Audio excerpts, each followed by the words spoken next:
તો વડોદરા શહેરમાં ડિમોલેશનની કામગીરી કરવામાં આવી રહી છે, જેમાં વડોદરા શહેરના પાણીગેટ દરવાજાથી મહાવીર હોલ સુધી ડિમોલેશન કરવામાં આવી રહ્યું છે।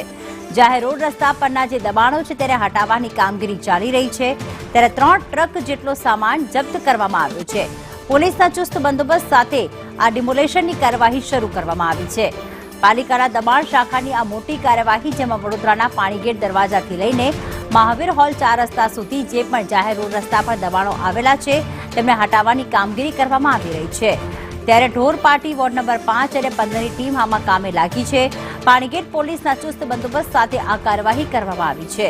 દબાણની કામગીરીમાં ફાયર વિભાગ, જીઈબી તેમજ સ્ટ્રીટ લાઇટ વિભાગનો પણ સાથે રાખવામાં આવ્યો છે। હિરણ અમારી સાથે જોડાઈ ગયા છે। હિરણ, કેટલા દિવસ સુધી આ ડિમોલેશનની કાર્યવાહી ચાલશે?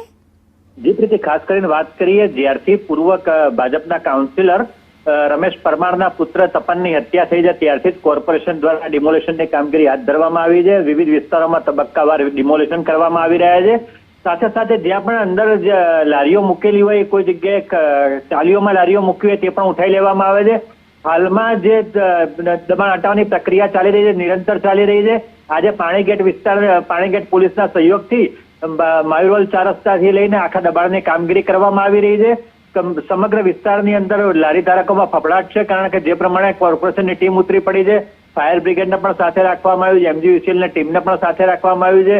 વિવિધ ડમ્પરો ખાલી લેવામાં આવ્યા છે। અત્યાર સુધીમાં 3 ટ્રક જેટલો સામાન કબજે કરવામાં આવ્યો છે અને હાલમાં પણ ડમ્પરો જે ઓછા પડ્યા છે એના લીધે જે ઢોર પાર્ટીની ગાયો પકડવાની ગાડીઓ છે તેમનો પણ સહારો લેવામાં આવ્યો છે અને તેની અંદર સામાન જપ્ત કરીને તમામ સામાન અટલાદરા સાઈડ ઉપર નાખવામાં આવી રહ્યો છે।